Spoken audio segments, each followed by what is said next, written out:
everybody, I'm Corinne Blackstone and welcome to my craft room. I'm so happy to have you here today, and before we get started, be sure that you're subscribed here on YouTube. That way you don't miss out on any of the fun, crafty content we have coming. In today's video, we are going to talk all about Cricut Infusible ink. Infusible ink is just pre-printed sublimation sheets. Now, if you're familiar with sublimation, awesome, go ahead and skip ahead. But if you're not, sublimation is a special ink that when heated turns into a gas and dyes a polyester coated or polyester fabric product. So in this video, we're going to talk about layering with infusible ink because you cannot repress sublimation or infusible ink. It will activate the ink that is originally on your product and can cause fading or ghosting, which is basically when your image looks a little bit blurry. So I'm going to do it two ways. We're going to do it once without any layering, and then we'll also do it with a little bit of layering so that you can see how easy it is to actually do. Now, I really love using my Cricut mug press when I'm making mugs, and we're going to use that today to press this. It's super simple, and if you've just gotten one, this is a great video because it's going to go over how to use your mug press, how to use infusible ink sheets, and I can't wait to get started, so let's head over to Design Space and set up our design. Whatever we would do, we do it just for fun. When it comes to using infusible ink, which is basically just pre-printed sublimation, you can use an SVG to create your design. We're going to do this in two different ways because I want to show you the two different ways that you can use infusible ink. So I'm using this Fur Mama design, and we're going to click on the word download. It's going to bring up a folder and ask us where we want to save it. So I'm going to keep everything that I'm using for these tutorials in my Creative Fabrica video and in my beginner course video under files for videos. That way I can easily find what I'm using and what I'm looking for. I highly recommend keeping all of your designs really organized. That way life is a lot easier, especially if you want to use your file again. So from here, all I have to do is click save, and then I want to open that folder once it's done downloading. I need to make sure that I extract the folder because if I don't extract it, I can't put it in Design Space to use. So what I'm going to do is click extract all and then click extract. That's all you simply have to do, and then it's going to open your folder. You can get rid of the one, you can just close this one with the pink part at the top that says extract. Now we're going to head over to Design Space, and I'm going to show you how to upload this. Over in Cricut Design Space, all you simply need to do is click upload. Then you can click upload image, and you can either browse for your image, which will bring up a folder where you can go searching for where you saved it, which takes forever in my opinion. But I like to leave my folder open because you can drag and drop your image over into Design Space. I'm going to be using the colored image of this, so I want to make sure that I'm using the SVG for this. Now, you'll see that you have several files in here. You have DXF, EPS, PNG, and a Microsoft Edge HTML document. Your computer might show it as an SVG, but my computer, because I don't have a program set to open SVGs because I use multiple programs, I just leave it as the default Microsoft Edge document, but that is going to be your SVG. Go ahead and left click, drag it, and drop it over into Design Space.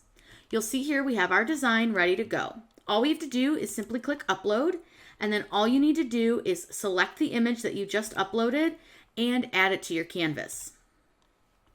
Now from here, we can size it, we can do whatever we want to do to it before we kind of mess with it and change it. So for this design, because I want you guys to be able to really see what we're doing, I'm going to put this on a mug, and I'm going to do the two sides, and I'm going to do them in the two different ways because I just think it's fun to show you different ways that you can use infusible ink. So the first one we're going to start with, I'm going to go ahead and size this down. Now I do need to size it down quite a bit because on a mug you don't have a lot of space. But I'm going to zoom in on it on our canvas here so that we can see it a little bit better. That should be a fairly fine size for what we're doing. Now I'm going to duplicate this so that I have one for each side of my mug. That way you guys can see how we can use infusible ink in different ways. The first thing that I'm going to do is I am going to take one of these, and all I want to do is just make it all the same color. So I'm just going to go to combine, and I'm going to weld it. That's going to take all of these layers and make them so that they're all the same color and all one piece and held together. we're going to be cutting this design with just one color of infusible ink. Now, this is our second design. Now, this one here, I'm going to click make it really quick so that you can see what's going to happen if I don't do a few changes. Notice how the words are all kind of messed up. And over here, we've just got all the little puppy paws, big fat mess. Don't want that. We're going to fix that really quick first before we do anything else. What I want you to do is find all of your pieces that are for the fur mama. So those are all grouped right here for fur and mama. I want you to select one of the items, and up here at the top, I want you to ungroup it. Now you may need to ungroup a couple of times to get rid of this main heading. So I'm going to ungroup it again. Now what you're going to see is you've got all three of your purple pieces. Those are all going to be little separate layers. We don't want that. We can go ahead and attach them. That's going to tell Cricut Design Space to hold them together. Plus, now I can move them out of the way so they're out of the way of the paw. Now I can take this paw here and I can actually just attach that together as it is grouped because it's not grouped with anything else. This was all grouped together, so we had to ungroup the fur mama first just to make it work. And then I'm going to go ahead and group this paw together. I'm going to go ahead and attach it. And that way now, when I click make it, what you're going to see is your fur mama is held together. And now, instead of all those dots, you have the two paws together as well. Now, like I said, we're going to be cutting this on Infusible ink. So what we need to make sure we do is we want to mirror our designs. I prefer to select my design over here in the canvas and use the flip option under flip horizontal. I want to do the same thing here for this one. I'm going to flip it and flip it horizontally. Now we're going to be using two colors of Infusible ink for this design and one color on this because Infusible ink has to be layered in a certain way for it to work. You can't repress Infusible ink because it will reactivate the ink and it can cause it to fade, it can cause it to ghost, it can cause it to just not work correctly. That's why we're doing two different versions so that you can see that yes, you can do Infusible ink with just the one sheet, but there is a way to add additional colors to it with one press. Now from here, all we have to do is click make it and we're able to see again our mats. Now mine defaults to 12 by 24 because I was using that last, but I'm going to go ahead and change this back to the 12 by 12 inch mats for both of my designs. That way I can use the correct size mat for our materials. Now I'm going to click continue, and from here I can select the cut setting that I want to use with Infusible ink. Now it may take a second to connect to your machine, but once it does, you'll see here that you have all these materials, but you'll notice that none of them are for Infusible ink. What you want to do is click Browse All Materials. Now you could kind of scroll through all this, but there's a lot to scroll through. So what I'm going to do is just search the first three letters of the word Infusible, and you'll see here we have Infusible ink transfer sheets. If you want to bookmark that transfer sheet so that you can use it more often, just click the little green, this little like bookmarky looking guy, and he'll turn green. And then you can select it. Then click done. Now you see that it's bookmarked here under all of your other cut settings. This will just make your life a lot easier, and then you don't have to go searching for it every time. Now we're ready to cut this on our machine, so let's head over to our Cricut Maker and get this cut out. Before we begin to cut out our Infusible ink, I just want to show you the box that it comes in, what it's going to look like, all the things. So I'm going to use two separate colors. I have Party Pink and Sky Blue. Now, Infusible ink comes in tons of colors and patterns. And like I've said, this is just Sublimation ink printed onto a sheet. They come in boxes of, many patterns or just a couple, but these are two 12 by 12 inch sheets of these colors. Then on this side, it basically just tells you what machines it works with. And then on the back of the box, it just kind of gives you a little information about their registration and all that. And then on this side, it just gives you a little more information where it says Infusible ink transfer sheets for vibrant, permanent, pro level transfers. Works with Infusible ink and other compatible blanks. That means Sublimation blanks. Made for Cricut heat presses and smart cutting machines. You can honestly use this on any of your cutting machines, but we're going to use it with a Cricut. And then that this conforms to the ASTM, some sort of, law. Now I'm going to open one of them so you can see here what they come in, like how they look, what everything looks like when you get them. So they're usually taped on the sides, and you're just gonna gently open the box. You wanna be careful. You don't wanna like rip the box, because you're gonna wanna keep this to store the extra infusible ink in, because you don't wanna store it in the light. You're gonna get a little bag that's going to come in here, which I'll show you as soon as I get this open. Now I will say they've changed the boxes a little bit, and it's a little easier to get that tab open, but all you're going to do is open this up, and what you're going to see is this black plastic bag. You want to make sure that when you open this that you're very careful, because you want to keep this bag. So I usually will just try to cut it right under where it's sealed, and then you can just gently roll it down your sheets, and I'm going to pull the sheets out. Now what you're gonna see is a very light color, and I'll pull the pink out so that you can see that one as well.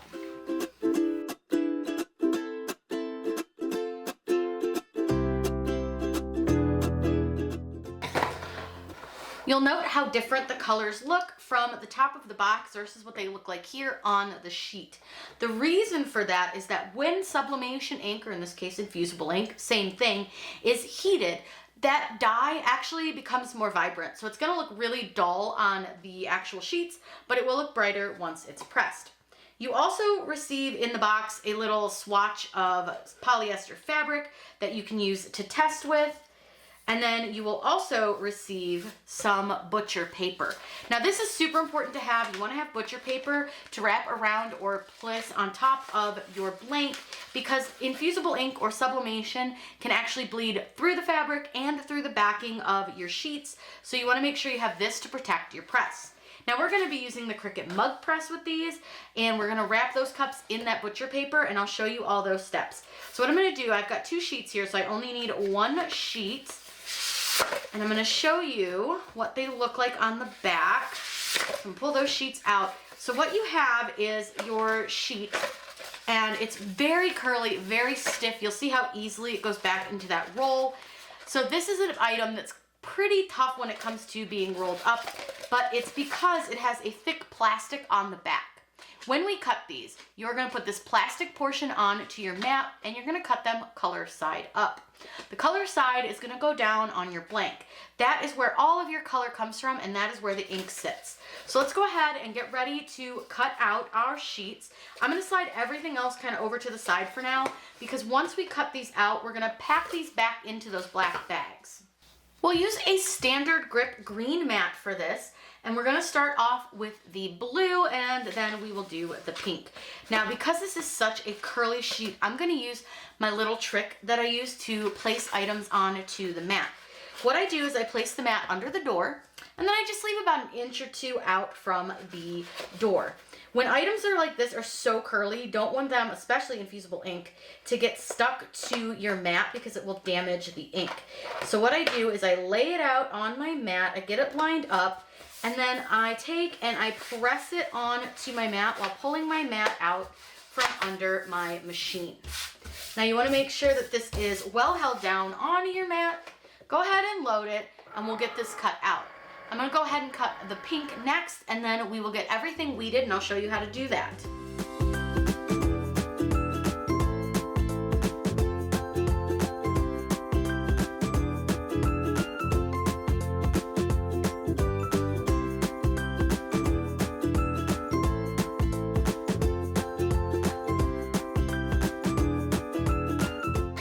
Once you're done cutting, you can go ahead and just trim out the portion of your page that cuts. So I like to try to save as much material as I can, because let's be honest, this is not a cheap hobby.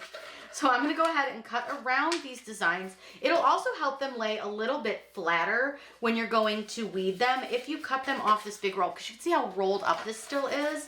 So I'm just going to go ahead and cut these out. And you don't have to use any special scissors or anything. It just cuts out no problem, very simply.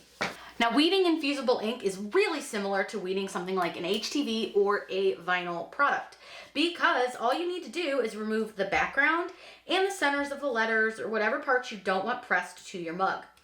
Now, I use a pin pen to weed, and one thing that with infusible ink that you'll notice, there's a couple layers of paper. So this first layer that may come off like right here, and I'll show you this really close up, that's going to be where all your color is. So as long as you get that off, I wouldn't worry too much about bigger pieces. But because we're doing the background, I am going to try to separate the paper from the plastic back. The plastic back is going to be sticky, and what you're going to do is, just like when you do HTV, you're going to peel this away. Now you're going to want to go slow, because sometimes, just like with any other product, you may have some letter lifting, things like that. So you can help it by just running your weeding tool along it. Just take your time and go slow. So I'm having a little bit of lifting, which I sort of knew would happen. It's very typical with infusible ink.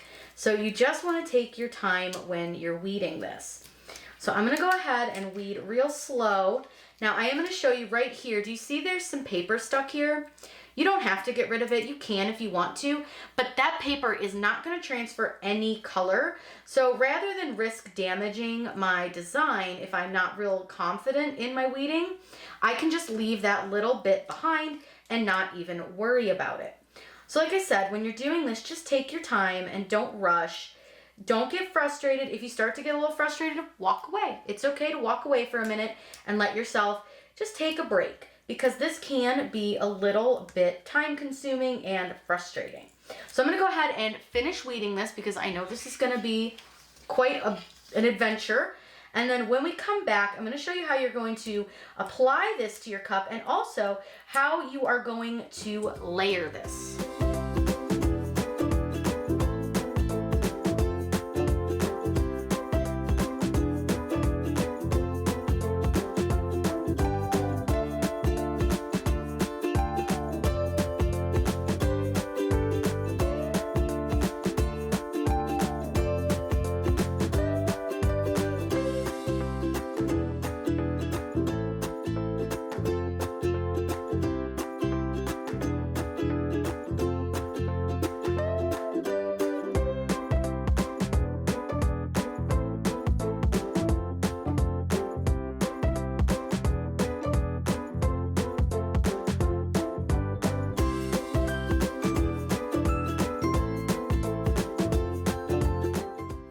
Everything weeded, and like I said, don't worry about the paper as long as all the color is exposed. Now I've got those 2 extra paw prints, which I'm just going to trim off of this sheet, because this is our full pink one. But remember, with this blue one, we wanted to add some little color to it by layering our infusible ink. So what I do is I'm going to cut this really close to my paw print, just on one side, because I don't really need to worry about the other side. So I'm going to just cut this, and actually I take that back because I cut the wrong side. So we're going to cut this really close all the way around, making sure not to cut any of the infusible ink. Then all we want to do is lay this down, making sure that none of that clear carrier sheet covers any of the infusible ink on this blue one. We're going to do the same thing for this bigger paw, and this one I'll try to just cut the one side, since I was silly and didn't realize I had the wrong side. So I'm just going to trim down the side that's going to be closest to the wording, and then I'm going to do the exact same thing where I'm going to lay it down. Now I do have a little extra piece of plastic on here, so I'm just going to pull that off. I must have gotten that on there when I was trimming. And then all I want to do, like I said, is just lay this down, and you want to make sure that none of the infusible ink is covered by any of that carrier sheet. Like I said, when doing infusible ink, you can only press it once, because by pressing it a second time, you're going to activate the ink and cause it to fade or to potentially ghost. So there's a lot of reasons that you don't want to press it twice. Now I'm going to set these over to the side, and I'm going to show you how we're going to put away our infusible ink. So we have our extra leftovers. So we have 2 of those. So what I'm going to do is I'm going to roll I'm going to roll this one much tighter, because it needs to fit inside that black bag again. So I just roll this one good and tight, and you can roll it really tight, because it'll loosen when you put it into the bag. Then I want to roll our second piece around this, and I just want to gently do that and get that all rolled around. Go ahead and even them out and grab the black bag. It's really important that you keep these stored in a cool, dry place and out of any UV light.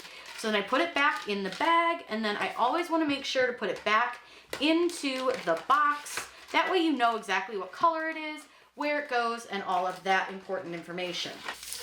You will also find a silica pack in the box. Make sure that you either throw this away or you can put it right back in there. It's very dangerous for children and for pets, so you want to make sure that that is put well away before you do anything else. Then I'm going to go ahead and close this back up, and it's good to go, ready to be put away. Now that we have weeded and put away our infusible ink, we are ready to work with our mug. So this is a sublimation mug. You want to make sure that the mug you're using is made for sublimation. The next thing we're going to do is place our designs onto our mug. Now you'll see here I have this handy dandy tape dispenser. This is called heat tape, and it is made to be heated to high temperatures, which allow us to be able to put it into a heat press. So what I'm going to do is get this lined up onto my mug, and it will somewhat stick with the sticky back that's already on there. But you'll want to add a little bit of heat tape that will help hold this down and make sure that everything stays in place. Now, I don't put a lot of heat tape on. You really don't need to. You just need a few little pieces. Now I'm going to do the other side with our layered infusible ink. And again, I'm just going to lay it down, get it lined up, and press that down to hold it down. Now with this one, I am going to put a little bit of tape right over the paw print just to make sure that that is held down. And then I'm going to do the same on this side. I want to make sure that those are going to stay down really well. And I'm going to put one more little piece just down here in this corner. Now remember, I mentioned we are going to be using some butcher paper. When we go for butcher paper, it's really important because it's going to protect our press. Now these are really big sheets. We can cut them down to fit our mug. You only need one sheet. And what I do is I wrap my mug and I just see how big it needs to cover the designs. So I don't cut a really, really big piece out. I just cut enough that it's going to cover my design. And you don't want it to go over the handle. So you want to just give it a little trim, and I'll trim the top off after we get this on the mug. That's just how I prefer to do it. So I'm going to go ahead and make sure that this is fully covering the two designs. I'm going to use a little bit more heat tape on this. And this tape dispenser is great. It pre-cuts the tape for you. So now I'm going to make sure that this is on here, and you want to make sure your butcher paper is on there good and tight. Now you're going to see a lot of people who will sit and tape the entire around the mug, all around the bottom, and that is something that is a personal choice. I choose not to do that. I find that to be extremely wasteful, and I don't believe it's necessary when it comes to working with this product. Now what I'm doing is I'm just sort of making sure everything looks like it's covered. I can trim this bottom off a little bit since I didn't get this fully straight. I don't have to, but it'll sit a little bit better on the mug press if I just trim that off. Now we are ready to place this into our Cricut mug press. So we're going to get that put up on the table, and then we are going to let it heat up. Our Cricut mug press is all plugged in and ready to be turned on. You'll find the power button right on the top of your press. Go ahead and press that, and what you'll see is an orange light. That orange light just means that it's heating up. You'll see these little dots up here, and those will be lit when we are ready to press. You'll put your press down, you'll press this down, and these lights will count down the time until it's done. So we're going to allow this to heat up. Usually takes about 5 minutes, and then we can put our cup in. Now your mug press will do a little beep to let you know that it's fully heated up. Now you can take your time placing your mug. Now one thing I will let you know is there is a smell when you do sublimation. I've been doing it for a long time, and no matter what press I use, there's always a bit of a smell. What you want to do is place your cup in from the top, gently placing it down, and then you want to try to get your handle pretty well centered in the opening. Then I like to hold my handle and I press down on this part, which is like this little lever, and that is going to get your cup all snug and as a bug in a rug. Now what you're going to see here, and I'll turn it so that you can see it, there is that little dot I was talking about. That's going to flash, and it's going to flash all the way to this last one. Once it's fully done heating your mug, you're going to be able to hear a beep, which I will try to catch on camera this time, and then we can remove our mug. Now you're going to want a surface to place your mug on, whether it is like a thick silicone mat, whether you use like an oven mitt, a heat press mat, something like that, because your mug is going to be warm, so you don't want to press it and like put it back onto a surface that might get damaged by the heat. So that little beep lets us know that she's done, and all the white lights are kind of lighting up. Now the handle won't be warm on this, which is one thing I love about the Cricut mug press. You go ahead and pull this out, you can pull it straight up, and you want to place it down onto your surface. Now if you're done using your mug press, make sure that you do turn it off. That way you don't forget, you don't want to leave it on. I'm going to go ahead and slide that out of the way, and I'm going to move our mug into the shot here, because now we can actually like reveal our mug. Now, should I be using some heat gloves? Probably. But I do this a lot without them, and it's totally okay. I'm going to take my pin pen, and that's how I use to get like the under the tape so that you can pull the tape off. Now, sometimes it's a little harder than other times. It just sort of depends on the day, but usually I can get it off pretty easy. Then I'm going to go ahead and take off the butcher paper. Now you're going to see people say, oh, wait till it cools. I never do, because when I wait till it cools, I end up with ghosting. So I don't want to wait till it cools. Then all I'm going to do is peel off the Infusible ink sheet here. Look at how cute. Let's go ahead and get that other side off just so it doesn't get any ghosting. We're going to go ahead and pull that off real fast. And voila. Now I'm going to let this cool down a bit so that I can hold it easier and show you what it looks like.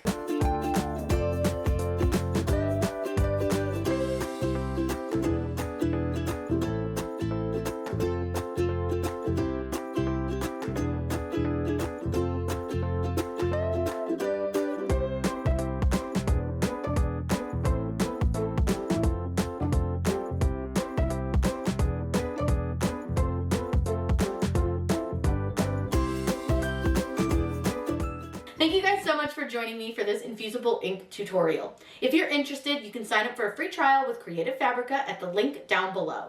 I'll also link where you can sign up for their subscription for just $4.99 a month. I absolutely love using Creative Fabrica. I have tons of designs and fonts from them, and their website's easy to navigate, and they have so many things included that it's such a great deal. It's half the price of Cricut Access with way more products, so be sure to check it out. If you guys have any questions, please let me know in those comments down below, or if you have a tutorial that you're looking for, also let me know. That way I can either make it for you or help you find it. I hope you guys have a wonderful day, and as always, happy crafting!